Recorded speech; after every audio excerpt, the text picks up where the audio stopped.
देखो, ये 9 बातें जो है कभी किसी को बताना नहीं चाहिए।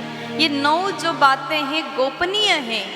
कभी भी आप किसी के सामने इन बातों को प्रकट नहीं करना चाहिए।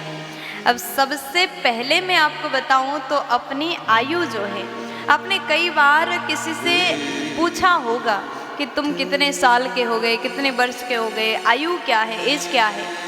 तो अक्सर लोग अपनी आयु आपको छुपाते हैं और समझदारी तो यही है कि कभी किसी से भी आयु मत पूछिए। कई बार बड़े बुजुर्ग कहते हैं कि कोई लड़की से उसका आयु मत पूछिए, और पुरुष से वो कितना कमाता है वो मत पूछिएगा, क्योंकि अगर आप आयु पूछोगे तो वो झूठ ही बताएंगे, सच नहीं बोलेंगे कि हम इतने साल के हो गए।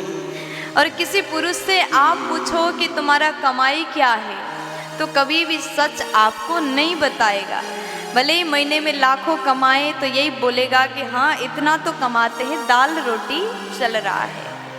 तो इसीलिए आयु भूल से भी नहीं पूछना चाहिए और बताना भी नहीं चाहिए। दूसरे नंबर में अपना धन।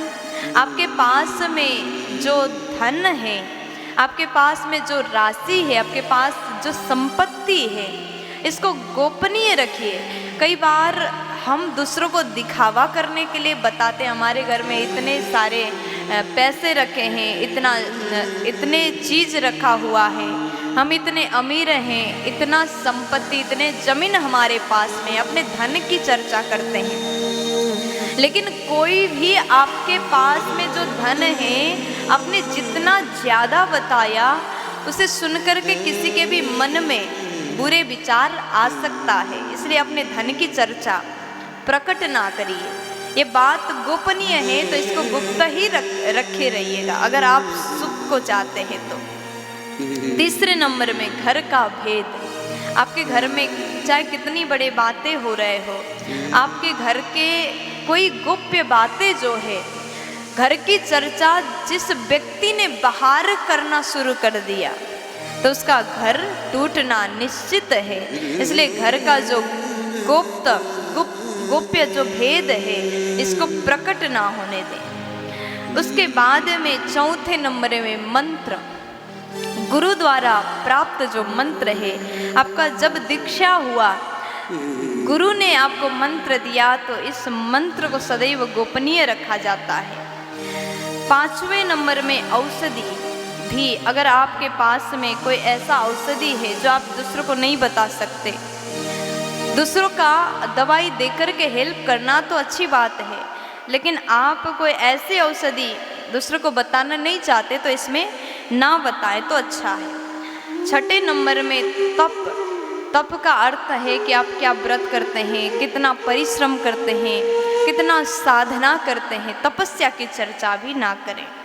7वें नंबर में दान की चर्चा को भी किसी के सामने प्रकट ना करें। आप जो दान करते हैं, कई बार लोग दान तो करते हैं लेकिन लोगों को सुनाने के लिए बहुत ज़्यादा उतावले रहते हैं। अरे सुनो, हमने इतना दान किया, हमने ये किया। ये सुनाने से उसका फल आधा हो जाता है, इसलिए दान को भी गुप्त रखिए। 8वें नंबर में कहा अपमान को भी गुप्त रखिएगा। अगर किसी ने आपका अपमान किया तो इस बात को बताने वाला कोई बात नहीं है, इसलिए किसी ने अपमान किया तो चुपचाप रहिए। किसी को बोल के मत बताइए कि यहाँ पर इसने हमारा अपमान किया। एक बार दक्ष प्रजापति ने भोलेनाथ का अपमान किया था, लेकिन भगवान शंकर कैलाश में गए तो सती मैया को नहीं बताया, वो चुपचाप बैठे रहे। बाद में माता जी को पता चला, वो बात अलग है, लेकिन भोलेनाथ ने अपने मुंह से वर्णन नहीं किया कि वहाँ पर तुम्हारे पिता ने हमारा अपमान किया था। इसलिए अपमान अगर हो तो गोप्य रखिए।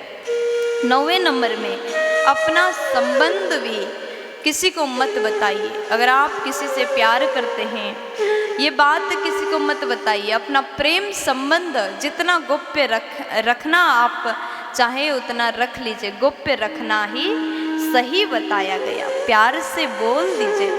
राधे।